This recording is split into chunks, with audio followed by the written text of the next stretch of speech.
성도 여러분, 밤새 안녕히 주무셨습니까? 또 새날이 밝았습니다. 함께 찬양드리며 하나님 앞에 예배자로 나가겠습니다. 440장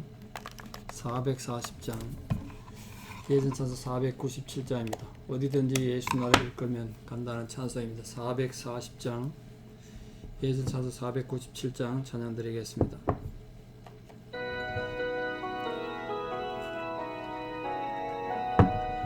어디든지 예수 나를 이끌면 어디든지 예수 함께 가려네. 예수 함께 아니 가면 낙없고 예수님과 동행하면 겁없네. 어디를 가든지 겁낼 것 없네. 어디든지 예수 함께 가려네. 세상 친구 모두 나를 떠나도 주와 동행하면 외로움 없겠네. 가는 길이 위태하고 험해도 어디든지 예수 함께 가려네. 어디를 가든지 겁낼 것 없네. 어디든지 예수 함께 가려네. 얻은 것을 나를 애워쌀 때에 주가 함께 계심 믿고 자려네. 죽은 후에 천국에서 깨어나 예수 함께 길이 살리라. 어디를 가든지 겁낼 것 없네. 어디든지 예수 함께 가려네. 아멘. 함께 신앙 고백 드리겠습니다. 전능하사 천지를 만드신 하나님 아버지를 내가 믿사오며 그 외아들 우리 주 예수 그리스도를 믿사오니 이는 성령으로 잉태하사 동정녀 마리아에게 나시고 본디오 빌라도에게 고난을 받으사 십자가에 못 박혀 죽으시고 장사한 지 사흘 만에 죽은 자 가운데서 다시 살아나시며 하늘에 오르사 전능하신 하나님 우편에 앉아 계시다가 저리로서 산자와 죽은 자를 심판하러 오시리라. 성령을 믿사오며 거룩한 공회와 성도가 서로 교통하는 것과 죄를 사하여 주시는 것과 몸이 다시 사는 것과 영원히 사는 것을 믿사옵나이다. 아멘. 오늘 하나님 주시는 말씀은 히브리서 6장 4절에서 8절입니다. 히브리서 6장 4절에서 8절입니다. 히브리서 6장 4절입니다. 한번 빛을 받고 하늘의 은사를 맛보고 성령에 참여한 바가 되고 하나님의 선한 말씀과 내세의 능력을 맛보고도 타락한 자들은 다시 새롭게 하여 회개하게 할 수 없나니 이는 그들이 하나님의 아들을 다시 십자가에 못 박아 드러내놓고 욕되게 함이라. 땅이 그 위에 자주 내리는 비를 흡수하여 밭가는 자들이 쓰기에 합당한 채소를 내면 하나님께 복을 받고 만일 가시와 은근기를 내면 버림을 당하고 저주함에 가까워 그 마지막은 불사름이 되리라. 아멘. 오늘 이 본문은 사실 이거 정말 우리 성경 본문 전체에서 우리 구원에 관해서 정말 고민되는 부분이고 논쟁이 아주 많이 되는 말씀입니다. 저는 어릴 때 이런 말씀 때문에 정말 밤잠 설쳤던 두려움에 떨었던 그런 경우도 있는데요. 오늘 본문 내용이 굉장히 무시무시하지 않습니까? 다시금 회개할 수 없는 자. 이거 참 고민되는 부분이죠. 구원을 못 받는 소리 아니겠습니까? 왜 이 히브리서 이렇게 심각한 본문이 기록됐는지, 그 당시 초대교회 상황이 정말 힘들었던 것 같아요. 교회 안이 유대교의 어려움도 있었을 테고 로마의 박해도 있을 테고 할 텐데, 교회 안에 또 그 일본 교회가 아니라 교회 전체 일반적인 교회 안에 예수를 믿지 않는 이상한 사람들도 섞여 있었던 것 같아요. 이 참 심각한 본문인데, 다시금 회개할 수 없는 자, 다시 말해서 죄사함을 받지 못하고 구원받지 못하는 자를 어떻게 설명하겠나 잘 보십시오. 한번 비침을 얻고 하늘의 은사를 맛보고 또 성령에도 참여한 바가 됐어요. 거기다가 하나님 선한 말씀과 내세의 능력을 맛보았습니다. 이 사람들이 은혜 입은 게 5가지예요. 비침을 받았고요. 이 축복의 비침, 은혜 비침, 은사도 맛봤습니다. 성령도 참여했어요. 하나님 선한 말씀도 맛봤고 내세의 능력, 쉽게 말해 천국의 기쁨도 맛봤다는 거예요. 그런데 타락했어요. 참 심각하죠. 이렇게 많은 은혜를 입고도 체험하고도 인간은 타락할 수 있다는 건 정말 도전 아닙니까, 우리에게? 이들이 왜 죄사함을 다시 받을 수 없는 회개를 못하게 되냐 하면 하나님 아들을 다시 십자가에 못 박는 정말 인간으로서는 저지를서 안 되는 치욕스러운 일을 했다는 거예요. 주님을 욕되게 했다는 거예요. 이 본문이 우리에게 논쟁이 되는 건 한번 거듭나고 하나님께서 구원하신 자는 결코 버림받지 않는다 그랬는데 성경에 또 그런 내용이 많거든요. 이 본문하고 완전히 정반대 본문이니까 모순이 되고 충돌이 일어나죠. 결코 하나님께서 구원하신 자는, 택한 자는 타락할 수 없다 그랬는데 오늘 본문에는 이렇게 은혜를 많이 받고도 타락해서 다시 회개할 수도 없고 구원받을 수 없는 자, 이런 자가 있다면 이거 어떻게 해석해야 되느냐, 교회 안에 이런 자가 있다면 우리는 어떻게 해야 되느냐, 도대체 다시 회개할 수 없는 이 죄사함을 받을 수 없는 자 도대체 어떤 자들인가, 이게 고민하다가 생각하는 것이 이제 예수님 가르침. 예수님께서도 비슷한 비유를 말씀하셨어요. 예, 다름 아니라 이 믿음의 공동체인 교회, 그 교회로 칩시다. 근데 예수님 그걸 밭으로 설명했어요. 밭으로. 같은 밭이에요. 그러니까 같은 농부에서 돌봄받고 같은 비를 맞고 같은 비료 쓰고 농약 쓰고 다 똑같이 했겠죠. 그런데 그게 알곡만 있는 게 아니라 가라지가 함께 있더란 거예요. 그 같은 밭에 같은 교회에. 그러니까 알곡과 가라지 비유가 여기에 딱 들어맞는 게 아닌가 이렇게 생각을 한번 해봤습니다. 여러분 그렇지 않습니까? 물론 이 근본적인 거 어느 게 알곡이고 어느 게 가라지냐, 그거 목사가 가르겠습니까? 당회가 회의해서 결정하겠습니까? 재직해서 정하겠어요? 안 된다고요. 인간은 못해요. 하나님만이 하실 일이라는 거 분명히 기억하십시오. 목사인 저도 못합니다. 그걸 어떻게 감히 당신 알곡이고 당신 가라지다 그러겠습니까? 그럼 도저히 불가능하죠. 그건 하나님의 고유 영역입니다.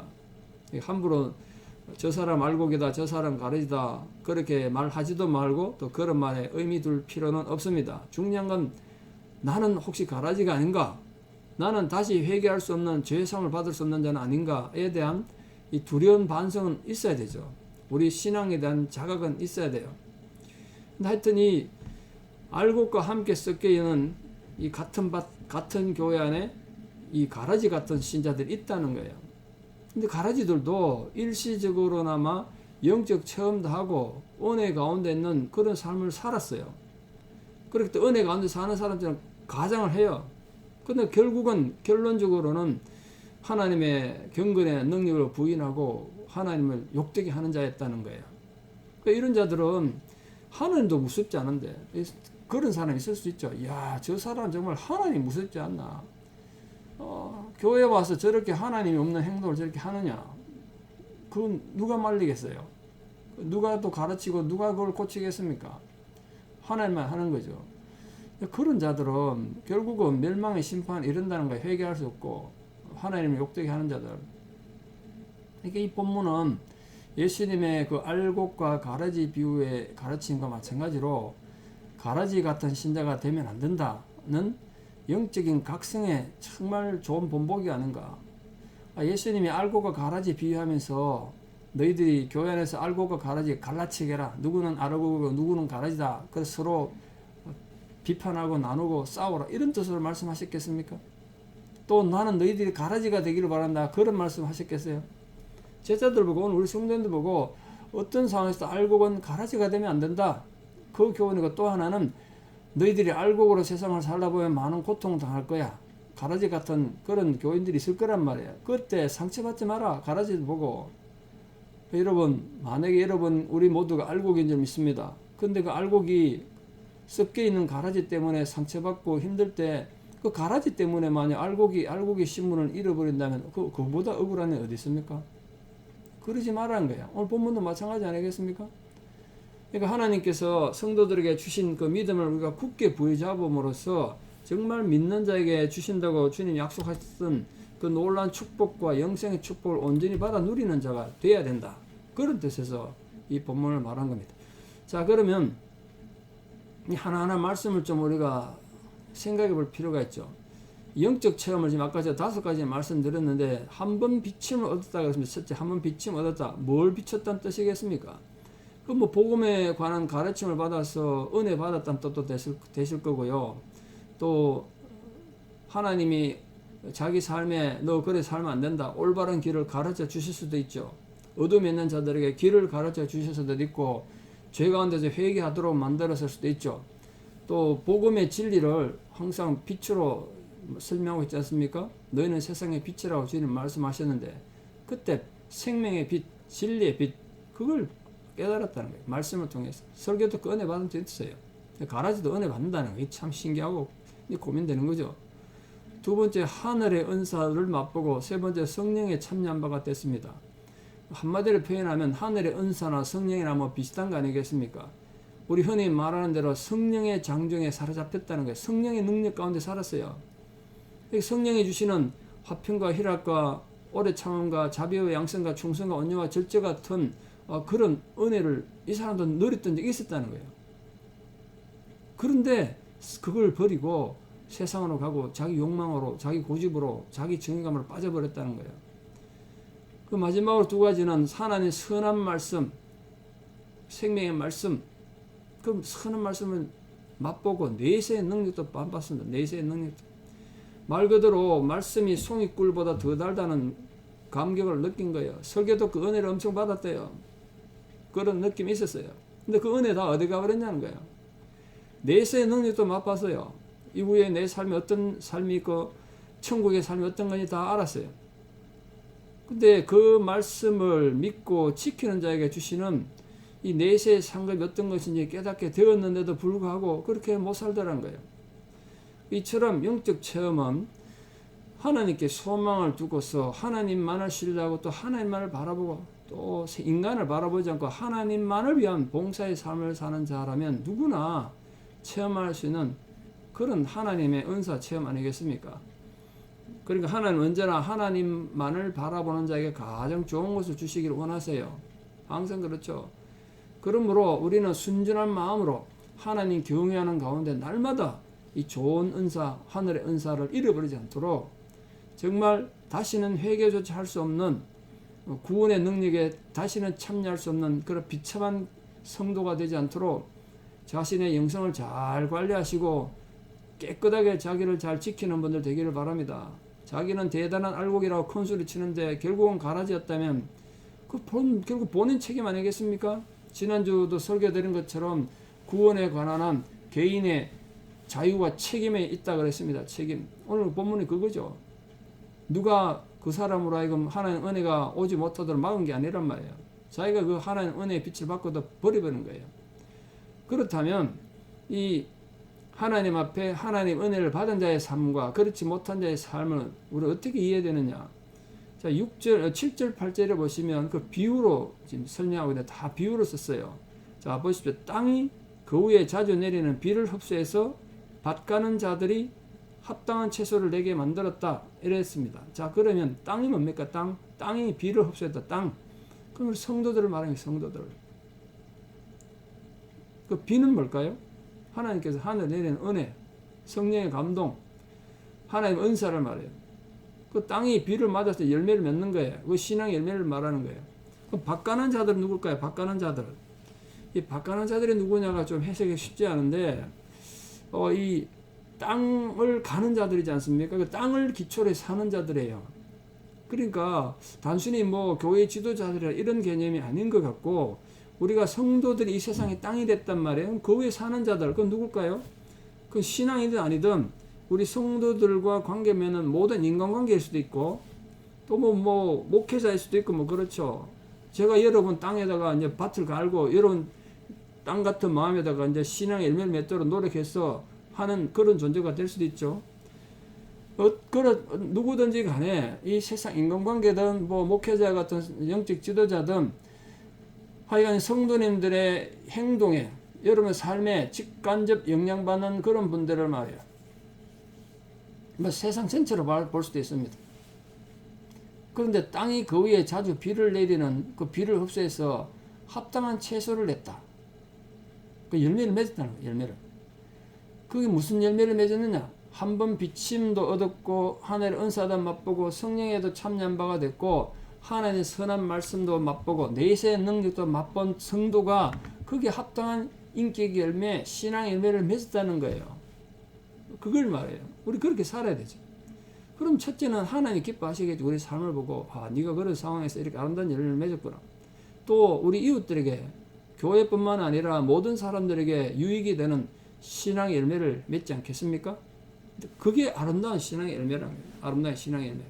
근데 그렇지 못한 자는 똑같은 비를 흡수했는데 그 땅이 뭘 냈다고 되어 있습니까? 8절에 만일 가시든 가시와 은근키를 냈대요. 합당한 채소를 열매를 맺으면 하나님께서 복을 주신다 되어 있는데 똑같은 상황에서 가시와 은근키를 내면 버림당한다. 저주를 받는다. 마지막 불사름을 당한다는 거예요. 저주받고 구원 못 받는다는 것 아니겠습니까?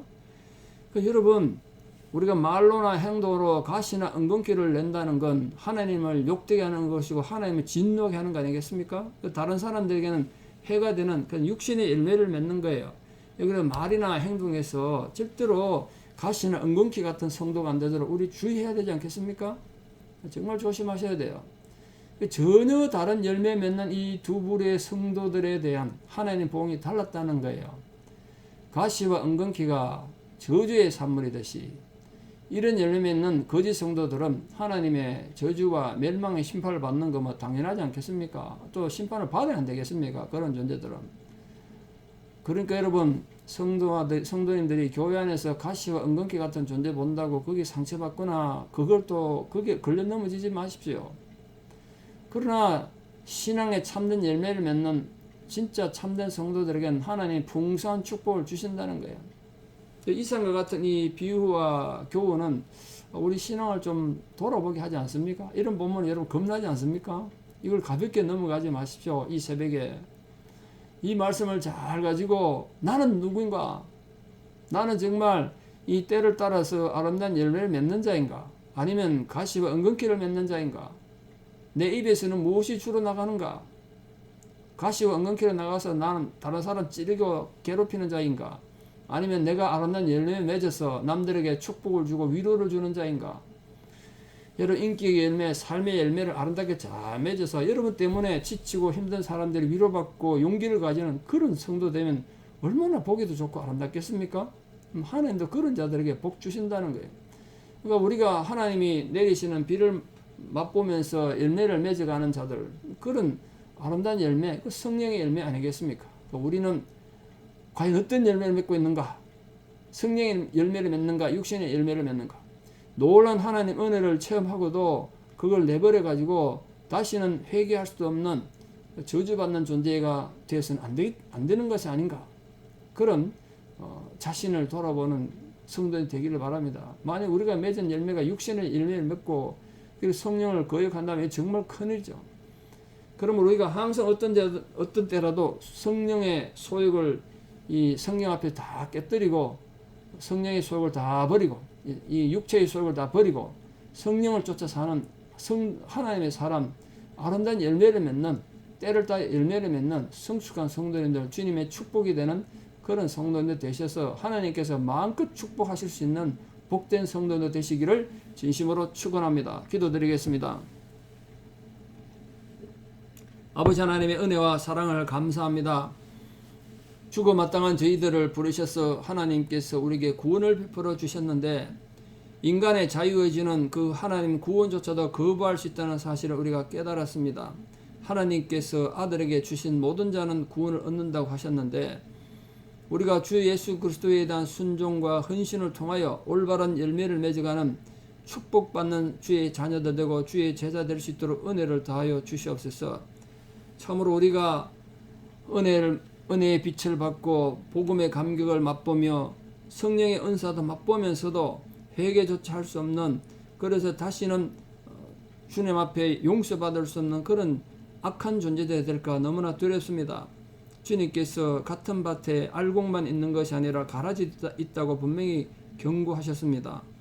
주여 저희로 하여금 부디 가라지는 되지 않도록 우리 영성을 잘 지키고 가꾸어서 우리 모든 성도님들이 알곡으로 인정받고 칭찬받는 은혜가 있게 하여 주시옵소서. 우리 삶에 그런 신앙의 열매가 있게 하여 주시옵소서. 이제는 우리 주 예수 그리스도의 은혜와 하나님 아버지의 만극하신 사랑과 성령님의 위로 교통 역사하심이 참으로 주님 앞에 충성하고 헌신하기를 소망하는 우리 모든 성도님들의 신앙의 고백 위에 또 우리 사랑 자녀들 삶 위에 이제부터 영원토록 함께 하시옵기를 간절히 축원합니다. 아멘. 여러분 오늘 하나도 믿음으로 승리하시고 알곡이 다 되시기를 바랍니다. 감사합니다.